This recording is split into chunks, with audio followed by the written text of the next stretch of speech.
Next, we have the famous Porter's Five Forces analysis created by the man here himself, Michael Eugene Porter in 1980s.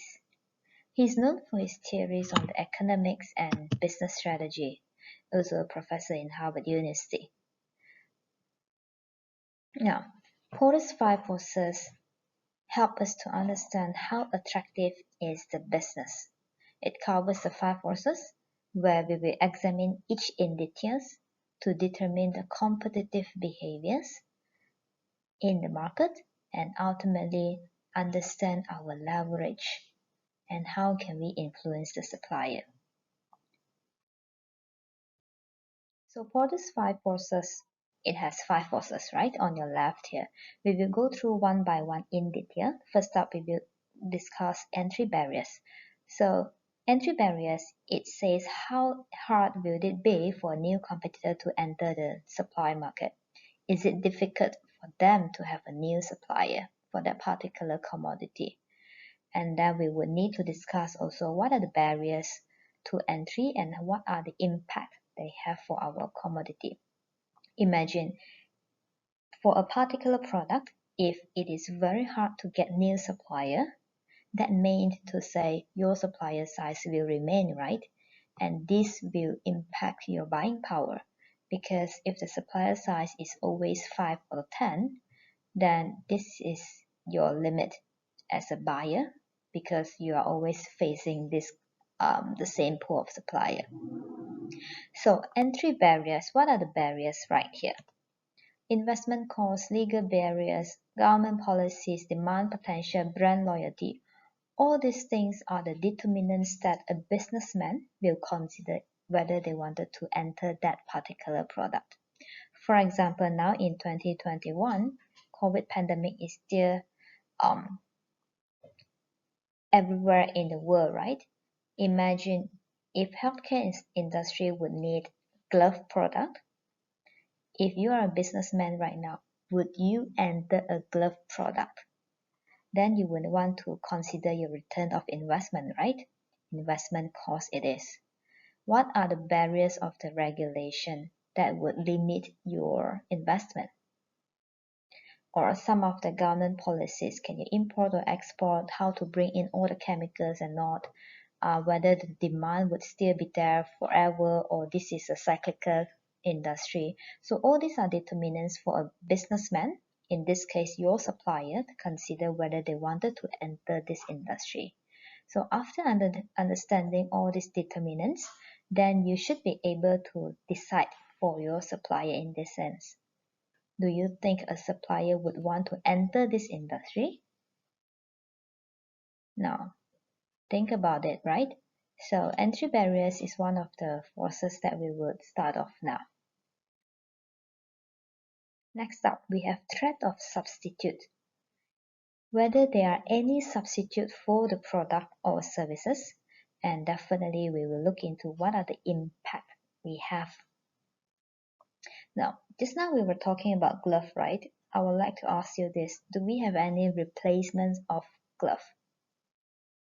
Probably no, right? But if you dig deeper, then you will understand that there are rubber gloves, there are PVC gloves, there are medical gloves, there are different type of gloves. So you have to really understand your product, then only you can determine whether they substitute for your product. If you're in healthcare industry, then definitely you are looking for a medical glove, which is most likely non-powdered as well, right?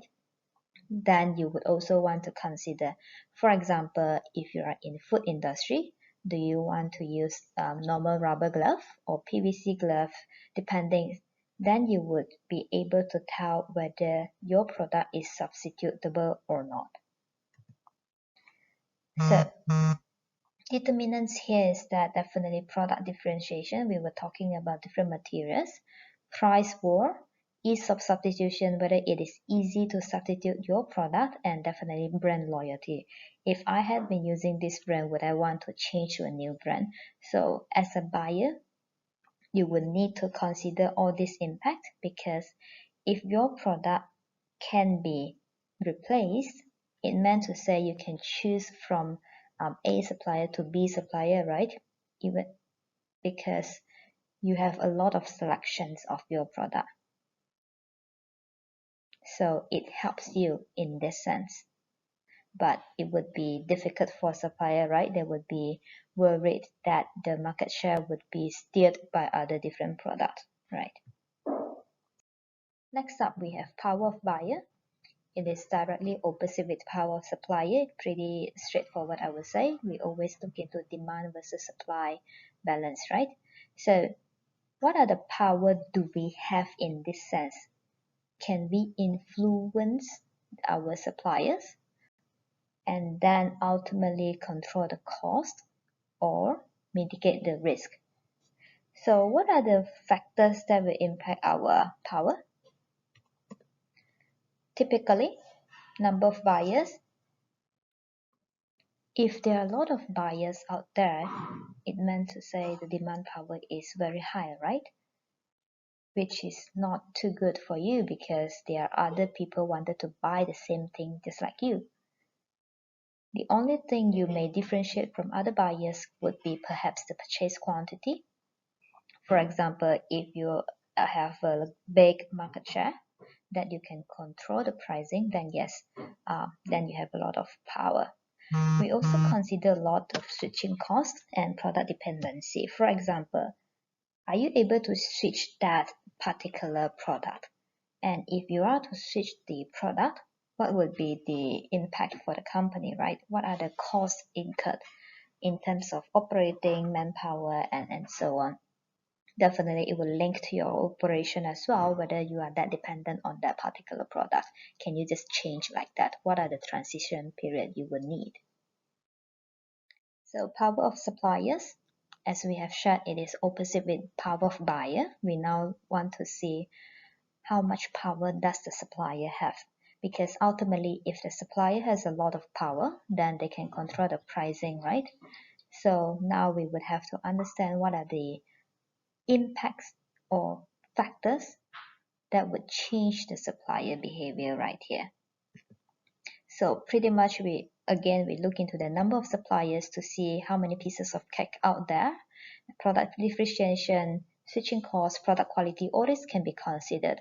I just want to highlight one thing here is that please look into how are the individual suppliers positioned in the market. It linked to the market share as well. We will discuss further in supplier portfolio, but just a quick heads up for you. If your supplier is number one in the industry, then no matter how high is your demand power or not, your supplier would already have a certain say here because they are number one in the industry, right? So think about all these things deeper in the sense that always ask why.